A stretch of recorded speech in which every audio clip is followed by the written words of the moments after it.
이 종목은 왜 시간이고요. 탑7 오늘도 하나하나 열어보면서 이유 추적 들어가겠습니다. 첫 번째, 이마트입니다. 3분기 실적 잘 나올 것이라는 얘기들이 나오고요. 이마트가 지금 하고 있는 다양한 사업들 있잖아요. 이마트24 편의점 괜찮죠? 스타필드 괜찮고요. 또 트레이더스 잘 나가고요. 이런 가운데 내년 상반기부터는 아주 추세적인 성장을 보여줄 수 있을 것이다라는 전망이 있습니다. 오늘 같은 시장에서 무려 4%, 거의 5% 가까운 급등으로 진행되고 있는 이마트 주가 일단 확인합니다.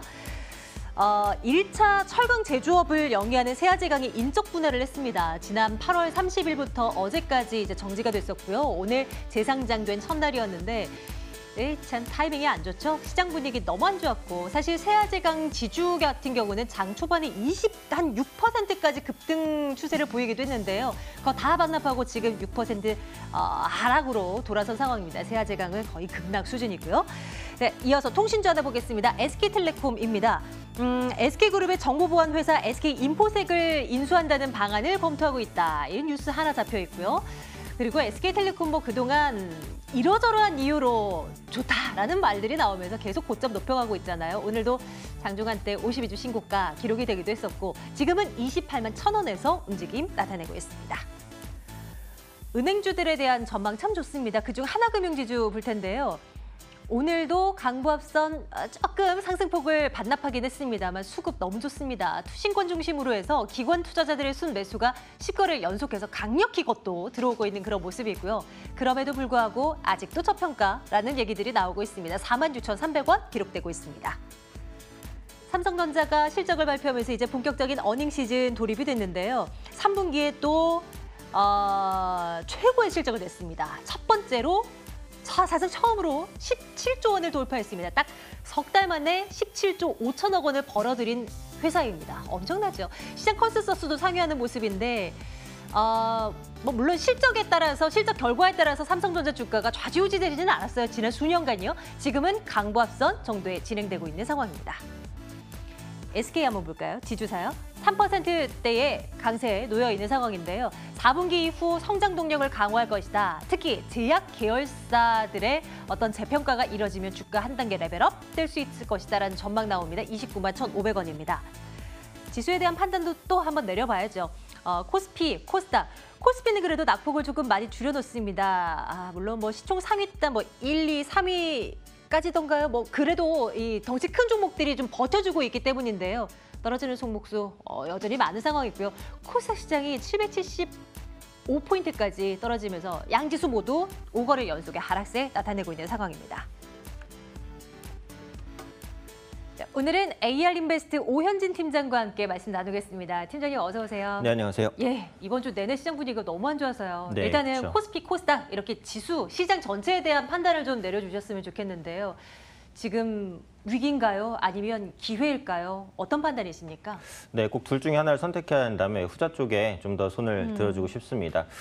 최근에 시장 급락은 어쨌든 과도했다라고 생각을 합니다. 그래서 이번 주 초부터 촉발됐었던 악재라는 부분이 미중 무역 분쟁이라든지 아니면 중국의 A주 편입 증가에 따른 한국 비중 축소라든지 이런 부분이었는데 이게 기존에 이제 노출이 됐었던 이슈이기 때문에 주가가 하락하면서 이유를 갖다 붙였다라는 생각이 들고 최근에 다시 한번 부각되고 있는 악재가 미국 국채금리 급등이에요. 그러면서 원달러 환율 자체도 빠르게 상승을 하고 있는데 사실 국채금리가 상승하는 것도 이상한 건 아닙니다. 그러니까 미국이 어쨌든 금리를 계속해서 올리고 있는 상황이고 12월 달에 추가 금리 인상이 예정돼 있잖아요. 오히려 국채금리가 올라가지 않는 것이 이상합니다. 그렇기 때문에 이번에 있었던 급락은 일단 첫 번째로는 이제 차익 실현인데 그 두 번째로는 이에 따라서 이유를 붙이는 악재들이 많이 나오면서 시장의 하락을 조금 더 촉발시켰다 이런 생각도 들고 있고요. 지금 상황에서 가장 중요한 게 제 생각에는 환율입니다. 그래서 원달러 환율이 단기간에 급등하게 되면 지금 시장이 급락을 하고 있는 상황이기 때문에 외국인 입장에서는 주가 하락에 따른 손실도 보고 환에 따른 손실도 봐요. 그러니까 외국인 입장에서는 당연히 주식을 들고 있을 수가 없잖아요. 그러다 보니까 투매가 나오고 시장에 대한 급락이 나왔습니다. 그래서 지금 원달러 차트를 보시면 최근에 단기간에 원달러 환율이 굉장히 많이 좀 급등을 했어요. 그래서 1,140원이 이전 고점 부근입니다. 그래서 만약에 1,140원을 다음 주에 사용 돌파한다라고 한다면 한 차례 더 급락이 나올 수도 있어요. 다만 환율이 현재 시점에서 더 이상 급등하지 않고 1,130원, 1,120원 정도의 안정만 찾는다면 시장은 충분히 저가 매수가 들어올 수 있습니다. 일단 환율을 체크하시고 그 다음에 대응하시는 게 좋다라는 생각도 들고요. 뭐 추가적으로 체크할 부분은 개별 섹터의 악재겠죠. 뭐 제약주라든지 중국 소비주 관련된 이슈들이 많았습니다. 그래서 제약주 내에서는 동성제약이 뭐 암치료 관련 해외 학술지 투고가 없었다라고 밝히면서 주가 조작 의혹까지 불러일으키면서 분위기 좋았던 제약주에 완전히 찬물을 끼얹은 상황이고 중국 소비주도 중국 국경절 때문에 기대감이 굉장히 좋았거든요. 맞아요. 근데 그럼에도 불구하고 그 세관 검사 강화로 인해서 뭐 딸공 매출이 줄어들 수 있다. 이런 악재가 쏟아지면서 주요 섹터에 타격을 입혔습니다. 그러니까 제약 바이오주는 그동안 워낙에 흐름이 좋았었던 섹터고 중국 소비주는 이제 막 기대감이 올라온 섹터였는데 이 중요한 두 섹터가 무너져 버리니까 또 시장이 전체적으로 밀림을 받지 않았나 이런 생각을 가지고 있고요. 하지만 결론을 내자면 지금 상황에 있는 이런 악재들은 이렇게 장기화될 부분은 아니라고 생각을 합니다. 아까 말씀드린 대로 환율만 안정된다면 국채금리 급등세도 안정이 될 것이고 외국인의 추가적인 이탈도 제한적일 가능성이 높다라고 보고 있습니다. 그리고 올해 같은 경우에 어쨌든 한국을 찾는 중국인 관광객이 증가하는 건 맞아요. 그런 만큼 3분기까지는 아니더라도 4분기엔 실적 개선 기대감이 있고 제약주도 이 한 종목의 그 악재라고 보거든요. 그래서 그런 만큼 현재의 악재는 아마 다음 주 초 정도에는 조금 소멸이 되면서 시장 반등하지 않을까. 환율 움직임만 잘 체크해보자. 이렇게 네. 보시면 될 것 같습니다. 꼭 그렇게 됐으면 좋겠습니다. 그리고 이제 우리가 챙겨봐야 할 변수, 원달러 환율의 움직임, 뭐 이 밖에 다른 통화들의 움직임도 좀 잘 쫓아가 보도록 할게요. 종목에 대한 이야기를 좀 나눠볼까요? 뭐 시장 아무리 뭐 밀려나도 견조한 종목들은 또 잘 가더라고요. SK를 한번 살펴보겠습니다. 이 SK그룹 자체가 그 제약 바이오 부분을 신성장 동력으로 확 밀어주고 있는 분위기잖아요. 네네. 이런 기대감이 좀 반영이 되나 봐요. 어떤 평가 가능하겠습니까? 네, 그래서 원래 지주회사가 좀 재미가 없기 때문에 개인 투자자분들이 별로 안 좋아하시거든요. 그러니까요. 하지만 네. SK 같은 경우는 좀 주목해 보실 만한 모멘텀이 많이 있다고 생각을 합니다.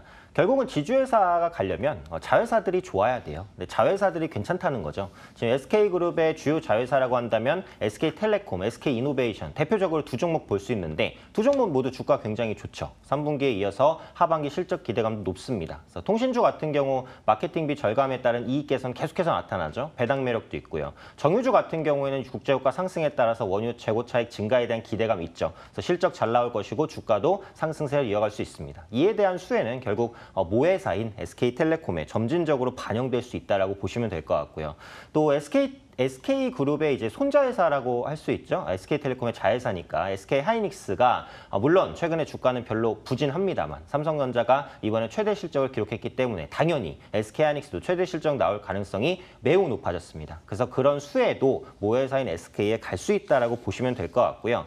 앞서 앵커님이 말씀해 주신 대로 바이오 사업에 대한 확대 기대감도 있죠. 그래서 내년에 SK바이오팜 그리고 SK실트론이 상장 예정에 있습니다. 그래서 SK바이오팜 같은 경우 뇌전증 치료제 부분에서 강점을 가진 업체고 SK실트론은 반도체 소재 업체죠. 역시 빠른 실적 개선을 거두고 있는 두 기업이 상장하면서 이에 따른 지분 가치가 부각될 가능성이 있다라고 보시면 될 것 같아요. 그래서 지금 SK그룹 같은 경우에는 약점을 찾기가 어려울 정도로 좋은 요인들이 많습니다. 그래서 시장 약세에도 불구하고 꿋꿋한 상승을 이어가고 있는 상황이고 현재도 추세가 좋기 때문에 추가적인 반등 충분히 가능하다 판단하고 있습니다. 진짜 SK는 정말 알짜배기 자회사들 뿐인 것 같아요. 뭐 텔레콤, 하이닉스, 뭐 이제 앞으로 밀고 있는 이 바이오 쪽까지 잘 된다면요. 정말 손색이 없을 것 같습니다. 일단 투자 의견 당연히 좋아요 가면 되는 거죠? 네, 역시 투자 의견 좋아요로 말씀드리겠습니다. 가격 전략 조금 더 주세요. 뭐 어디까지 좀 올려다 볼 수 있겠습니까? 네, 그래서 차트를 보시면 이런 종목군들은 단기 이평선을 타는 종목이기 때문에 뭐 구체적인 가격 전략이 크게 필요하지는 않아요. 그냥 뭐 올라타는 전략 정도다 이렇게 보시면 될 것 같고 오늘 윗꼬리가 약간 달렸기 때문에 오히려 가격 매력이 있다라고 봅니다.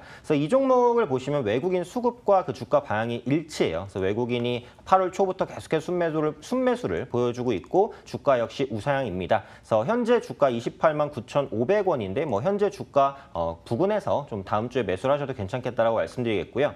1차적으로 목표가를 잡자면 30만 5천 원을 좀 짧게 볼 수 있겠죠. 그래서 다음 저항대가 되는 부분이니까 이 가격대까지 올라가면 그때 가서 뭐 더 돌파라는지 아닌지는 체크를 해봐야 될 부분이고 네. 적어도 한 30만 5천 원까지는 가지 않을까 생각하고 있습니다. SK 투자 의견 좋아요 저희 또 점검 드려봅니다. 다음 종목 열어보겠습니다. 오늘 실적 발표한 삼성전자 한번 생각해 볼게요. 3분기 영업이익 첫 번째로 사상 처음으로 17조 원을 돌파합니다. 근데 시장이 예상하고 있는 선에서는 주가가 움직이질 전혀 않는 것 같아요. 그나마 네네. 뭐 이 정도로 나왔으니까 지금 강보합선에 버티는 거지 시장 컨셉보다 조금 못 나왔으면 정말 급락할 뻔했어요. 삼성전자 프로가 좀 문제잖아요. 네네. 반도체 업황에 대한 얘기도 좀 부정적이고요. 어떤 시각이십니까? 그러니까요. 그게 이제 기업들이 실적을 발표할 때 그 시장 분위기가 참 중요합니다. 그래서 오늘 시장이 좀 좋은 시장이었으면 네. 삼성전자의 최대 실적이 분명히 주가 반등으로 이어질 수 있었다고 생각을 합니다. 네. 워낙에 급락장이니까 이런 좋은 실적이 확실히 좀 빛이 많이 발했다라고 보시면 될 것 같고 또 노무라 펀드 매니저가 뭐 삼성전자 주식을 매도했다 이런 얘기도 있었어요. 그래서 그런 부분들도 투자 심리에 약간 좀 악영향을 끼치지 않았나 이렇게 판단을 하고 있고 지금 시장에서 뭐 우려된다라는 요인으로 계속 나오는 게 그 반도체 부분의 그 과도한 그 편중 이런 부분이겠죠. 그래서 이번에도 영업이익의 70% 이상이 반도체 부분에서 나왔다 보니까 반도체 산업이 무너지면 삼성전자 실적 뭐 크게 무너지는 거 아니냐 이런 우려감들이 있는데 이것은 사실 과도하다라고 보는 게 그러니까 예를 들어서 반도체 사업 비중이 5고 그다음에 다른 뭐 가전이라든지 IM 산업이 5인데 반도체가 7이 되고 다른 사업이 3이 된다. 이건 문제예요. 그래서 그만큼 비중이 높아진 게 사실이니까. 그런데 지금 가전이라든지 IM이 뭐 그렇게 안 좋냐? 그렇진 않아요. 웬만큼 실적이 괜찮게 나오고 있는 편이에요. TV도 마찬가지고. 근데 반도체가 굉장히 크게 늘어나다 보니까 비중이 높아져서 의존도가 심해진 것처럼 보이는 거지 그냥 다른 거 견조한데 반도체가 좋았던 것뿐입니다. 그래서 시장이 약하다 보니까 주가도 약하다 보니까 이런 악재성 이슈에 더 민감할 수 있다라고 보시면 될 것 같고요. 내년 반도체 업황 둔화에 대한 우려감 저만 말씀드리는 게 아니라 모두가 이제 알고 있는 부분이고 계속해서 언급드리는 부분인데 실제로 D램과 낸드 가격이 하락하고 있는 것은 맞아요. 수요도 정체될 수 있겠죠. 하지만 지금의 그 공급, 지금의 수요가 유지됐을 때 그렇다는 겁니다. 그래서 전에도 한번 언급드린 대로 삼성전자나 SK하이닉스는 공급을 조절할 수 있는 능력이 있단 말이에요. 그래서 실제로 양기업이 이제 공급을 좀 축소하려는 모습이 있고 지금처럼 그 새로운 반도체 수요가 없을 때를 또 가정한 거예요. 그래서 4차 산업혁명에 대한 부분이 전혀 반영되어 있지 않기 때문에 분명히 지금 예상만큼 빠르게 악화되지는 않을 거라고 보여져요. 그래서 이런 기대감들이 시장에 조금씩 반영되는 시기, 그게 이제 가장 중요하다고 생각을 하고 그렇게까지 멀지는 않았다라고 생각을 하거든요. 그래서 제가 이 시간에서 이제 반도체주를 말씀드릴 때 거의 나쁘게 말씀드린 적은 별로 없어요. 근데 주가는 아직까지 못 가고 있는데 어찌되었던 간에 중장기적인 시점에서 지금 삼성전자든 SK하이닉스든 저평가는 분명합니다. 그래서 뭐 단기적인 투자를 하시는 분들이라면 당연히 재미가 없겠죠. 하지만 중장기적인 관점에서 보실 분들이라면 분할 매수에 나서서도 충분히 기업의 실적이나 이런 부분을 믿고 가셔도 뭐 나쁘진 않지 않을까 말씀드리고 싶습니다. 삼성전자 그러면 투자 의견 좋아요 갈까요? 네, 역시 좋아요 의견을 드릴 수 있을 것 같습니다. 네, 삼성전자도 좋아요 투자 의견 찍고 다음 보겠습니다. 이번에 은행주 하나 다 와봤는데요. 오늘 모든 은행주, 금융주들이 다 올라가진 않아요. 근데 하나금융지주는 그래도 조금씩 계속 올라가는 모습 나타납니다. 여전히 저평가되어 있다, 배당 매력 있다, 등등해서 여러 가지 호재들을 찾고 있는 그런 눈치인데요. 팀장님 의견 어떻습니까? 이거 살까요? 지금 매수하기는 조금 애매하기는 하죠. 그래서 은행주가 바닥을 찍고 단기간에 올라온 부분이 있기 때문에 눌림이 나올 수 있다고 생각을 하고 있고 하나금융 지주뿐만이 아니라 은행주가 3분기 실적이 아마 전반적으로 좋을 겁니다. 그래서 대부분 예대 마진이 확대됐기 때문에 실적이 크게 나쁠 요소가 별로 없고 은행들이 예전보다 펀더멘털도 많이 강화가 됐어요. 그래서 부실채권이라든지 이런 비율도 많이 줄여들었기 때문에 역시 건전성도 높아졌다라고 보시면 되겠고 또 은행주가 대부분 저PER입니다. PBR입니다. 그래서 하나금융 지주도 PBR이 0.5배 정도밖에는 안 돼요. 그래서 앞으로 배당 확대라든지 주주환원 정책이라든지 이런 부분들 시행할 것으로 보여지기 때문에 그리고 한국도 어쨌든 금리 인상에 대한 압박을 받기 때문에 업황은 괜찮다라고 봅니다. 다만 지난번에 이제 금융주를 한번 말씀드릴 때 그 주택담보대출에 대해서 한번 언급을 드렸어요. 그래서 부동산 시장이 위축될 수 있는 가능성이 있으니까 이런 부분 한번 체크해 보시면 될 것 같고 주가 측면에서는 아주 좋은 점수를 지금은 드리기가 좀 어려운 게 지금 은행주가 약간 경기 방어적인 측면의 모습을 조금 보였어요. 그러니까 그게 무슨 말이냐면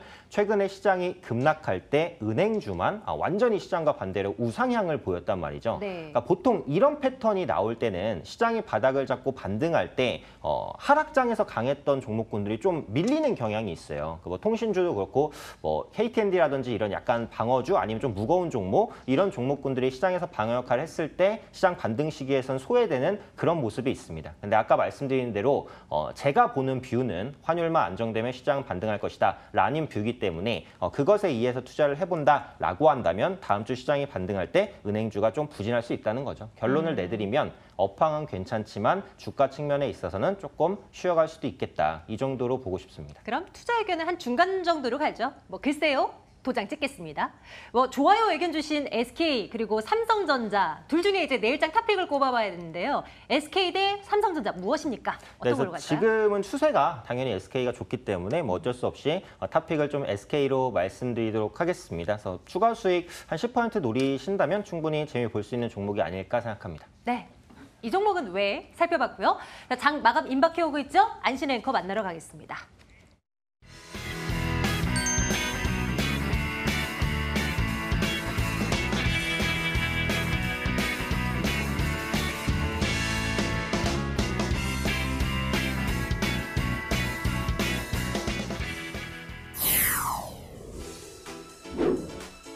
코스피가 롤러코스터를 타고 있습니다. 상승과 하락을 반전하다가 호가 보고 나서 약보합 수준까지 만회된 상태 살펴보실 수 있는데요. 호가 살펴보도록 하겠습니다. 코스피 같은 경우에는요. 0.31% 하락한 2267선에 마감을 준비하고 있습니다. 약보합 수준까지는 만회한 상황 살펴주시죠. 하지만 코스닥의 급락세가 진정될 기미를 보이지 않고 있습니다. 2%까지 낙폭을 키워가면서 772선에 종가를 형성할 것으로 보입니다. 시가총액 상위 종목 함께 살펴보시면요. 3분기 어닝 서프라이즈를 발표했었던 삼성전자 그리고 SK하이닉스 나란히 한번 살펴보도록 하겠습니다. SK하이닉스 같은 경우에 0.43% 오르면서 지수 하락을 방어하고 있지만 삼성전자는 호가 부근 와서는 보합권에서 전개가 되고 있습니다. 특히 삼성전자 모처럼 만에 반등을 시도했는데요. 5거래 만에 상승 우위 전환에 성공할 수 있을까요? 지켜보도록 하겠습니다. 코스닥 시가총액 상위 종목 살펴보시면 상승하는 종목 찾기가 어렵습니다. 상승하는 종목 찾기가 어렵고요. 메이저 수급 주체들의 양매도 속에 신라젠이 크게 하락하면서 마감을 할 것으로 전망되고 있습니다. 호가 분위기 함께 살펴봤습니다.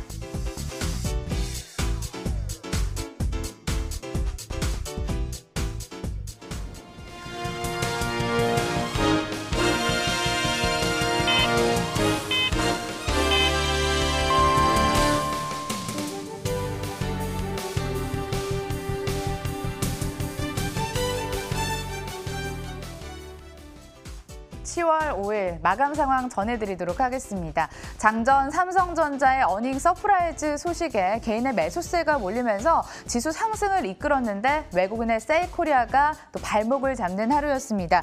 코스피는 0.26%까지 하락하면서 장을 마쳤고요. 2268선의 종가를 형성했습니다. 코스닥은 호가 부근 대비는 그래도 만회를 했군요. 1.88% 하지만 낙폭이 컸습니다. 774선의 종가를 형성했습니다. 코스피에서는 외국인의 매도가 또 길게 이어지고 있습니다. 오늘도 매도하면서 3,500억 원 넘는 물량을 쏟아냈고 매도를 멈추고 기관이 매수로 전환을 했지만 외국인의 매도 물량을 커버하기에는 힘들어 보였습니다. 개인이 2,188억 원의 순매수 우위, 기관도 1,206억 원을 담았습니다. 코스닥 수급도 함께 살펴보실까요? 외국인 역시 매도를 했죠. 코스닥에서도 외국인이 닷새째 매도하고 있고요. 1,048억 원을 매도했죠. 하지만 개인과 기관이 쌍끌이 매수에 나서면서 지수 하락을 방어했습니다. 각각 728억 원, 301억 원 순매수 우위였습니다. 종목 이야기로 넘어가 보도록 하죠. 3분기 어닝 시즌에 돌입을 하자 실적 전망과 관련된 종목들이 특징주로 잡히고 있습니다. 먼저 두산 인프라코가 준비가 돼 있는데요. 올해 중국 굴삭기 연간 판매량이 사상 최대치에 이를 것이란 전망과 함께 중국 정부가 내수 활성화를 위해서 앞으로 굴삭기 시장에 더 호조를 보일 것이다라는 긍정적인 호평이 지수에 도움이 됐습니다. 3.5%까지 급등하면서 10,000원 넘어서면서 마감이 됐고요. 다음은 파라다이스 함께 살펴보도록 하겠습니다. 3분기 실적은 컨센서스를 충족할 것이라는 기대감이 이어지고 있습니다. 메리츠 종근증권에서는 그동안 이어졌던 주가 하락을 매수 기회로 삼으라는 권고까지 제시가 됐습니다. 2.17% 강세 흐름을 보이면서 18,700원의 종가를 형성했습니다. 마감 분위기 함께 돌아봤습니다.